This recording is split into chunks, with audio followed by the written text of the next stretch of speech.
World Juniors, Canada bounces back after a disappointing loss to Latvia. They beat Germany 3-0, but again, people want more. It's 5-on-5. You should be dominating these teams. Why aren't you winning by more? That whole thing.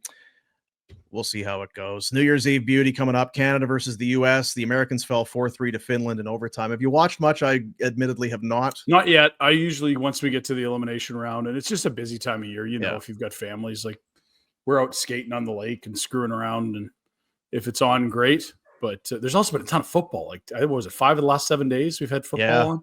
It's been great. Even more than that, like more tonight. Yeah. But I don't know. Like I was texting some hockey people. Like, are we just getting outraged because that's all we do now about this Hockey Canada roster, or is this like a sound build? And just asking some people that would know and have been part of the process and work in the NHL. I'm the wrong guy to ask because I'm the same way. It's such a busy time on Boxing Day. I know it's on, and it'll be, I should watch that today, and then 9 times out of 10.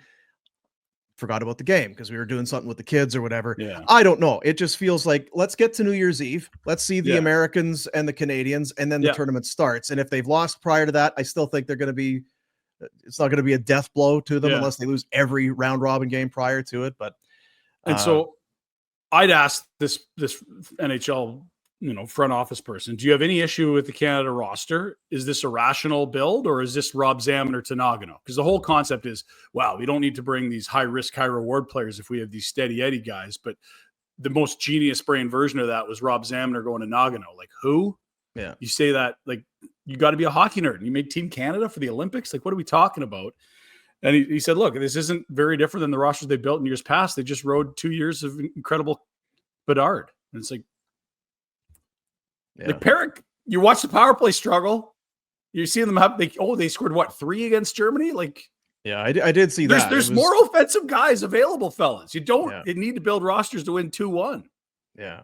There was an NHL exec, unnamed, but anonymously, basically, his quote was, "You have one of the best offensive defensemen in the country available to you, and you had 2 chances. You didn't invite him in the first place, and then he showed up and you cut him again. It's your own fault." So we'll see. That's coming up, I guess, tomorrow. Hey, guys, thanks for watching. Be sure to check out more of our content right here on the Flames Nation YouTube page. We had a bunch of great long-form interviews. You can check out some videos we've done as well outside of the studio. And, of course, if you want more writing or merchandise stuff, flamesnation.ca or nationgear.ca. Appreciate you watching.